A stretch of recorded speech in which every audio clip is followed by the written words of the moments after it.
Di antara para bobotoh, lagi rame banget nih satu perdebatan. Striker William Barros ini sebenarnya kunci suksesnya Persib, atau tim ini udah cukup kuat ya walaupun tanpa dia? Nah di sini kita akan coba bedah datanya bareng-bareng buat cari tahu jawabannya. Oke, jadi begini alurnya. Kita mulai dari lihat posisi Persib sekarang, terus kita coba bikin simulasi seru, dan dari situ kita bakal lihat hasil yang mungkin cukup bikin kaget. Terakhir, kita simpulkan semua ini artinya apa buat masa depan Barros di Persib. Pertama-tama kita lihat dulu ya kondisi sekarang. Sampai pertengahan Maret 2026, bisa dibilang Persib Bandung lagi benar-benar di atas angin, mendominasi liga. Nah, ini dia nih buktinya. Lihat deh, mereka nyaman banget di puncak klasemen dengan 58 poin. Jaraknya itu loh, 4 poin penuh dari saingan terdekatnya Borneo FC. Cukup aman kan? Ini nih yang jadi pertanyaan besarnya. Seberapa vital sih peran seorang William Barros dalam semua ini? Nah, untuk menjawabnya, kita bakal coba lakukan sebuah eksperimen kecil. Yuk kita masuk ke simulasinya. Gimana ceritanya kalau semua kontribusi gol dari William Barros musim ini kita hapus? Kita hilangkan dari catatan, apa ya yang bakal terjadi sama posisi Persib?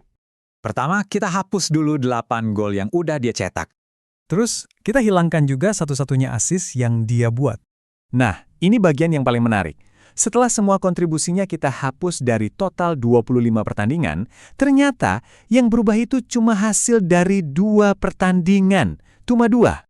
Jadi gini, golnya pas lawan Arema itu mengubah hasil imbang jadi kemenangan. Terus, gol tunggalnya pas lawan Persebaya itu jadi satu-satunya penentu kemenangan. Tanpa 2 gol itu, ya dua-duanya berakhir seri. Artinya apa? Persib kehilangan total 4 poin. Lantas apa efek dari kehilangan 4 poin ini buat posisi di klasemen? Jawabannya, mungkin bakal bikin kalian sedikit terkejut.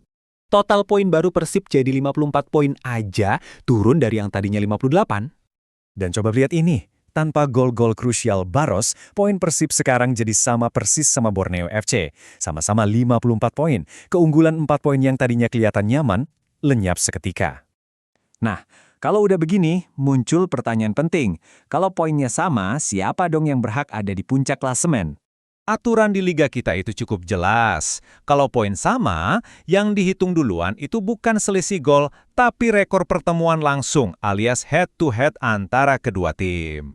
Dan karena di musim ini Persib berhasil menang sekali dan seri sekali lawan Borneo, mereka jadi unggul head-to-head. Jadi kesimpulannya, bahkan tanpa gol-gol Barros pun, secara teknis, Persib masih tetap ada di peringkat pertama. Tapi tunggu dulu, ceritanya nggak sesederhana itu. Walaupun Persib masih nomor 1, bukan berarti Barros itu nggak vital. Justru data ini nunjukin cerita yang lebih dalam. Nilai seorang Barros itu bukan ada di jumlah golnya, tapi di kapan dia mencetak gol itu. Grafik ini benar-benar menceritakan semuanya. Coba perhatikan, dari 8 gol yang dia cetak, 6 diantaranya itu gol pelengkap. Maksudnya, gol itu lahir pas Persib emang udah unggul dan nyaman. Tapi, yang paling penting itu ada di 2 gol penentu kemenangan. 2 gol inilah yang jadi pembeda mutlak yang secara langsung ngasih poin krusial buat tim.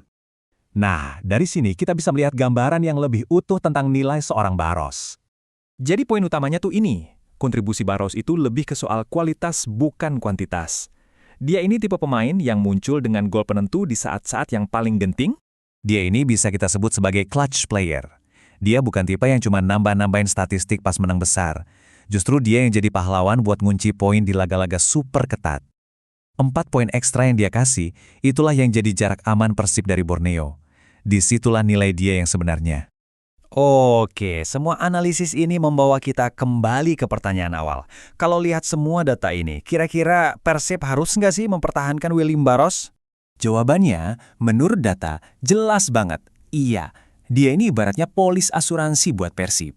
Tanpa dia, perebutan gelar juara bakal jadi pertarungan yang sengit banget, saling sikut sampai akhir. Tapi dengan adanya dia, Persib punya ruang bernafas, punya keunggulan yang jadi modal penting buat jadi juara. Dan ini jadi satu pertanyaan penutup buat kita renungkan. Musim masih sisa 9 pertandingan lagi. Kira-kira Persib bisa nggak ya jadi juara tanpa gol-gol krusial lainnya dari Barros? Bisa jadi, kemampuannya untuk jadi penentu di saat genting inilah yang akan jadi faktor paling penting buat ngunci gelar juara musim ini.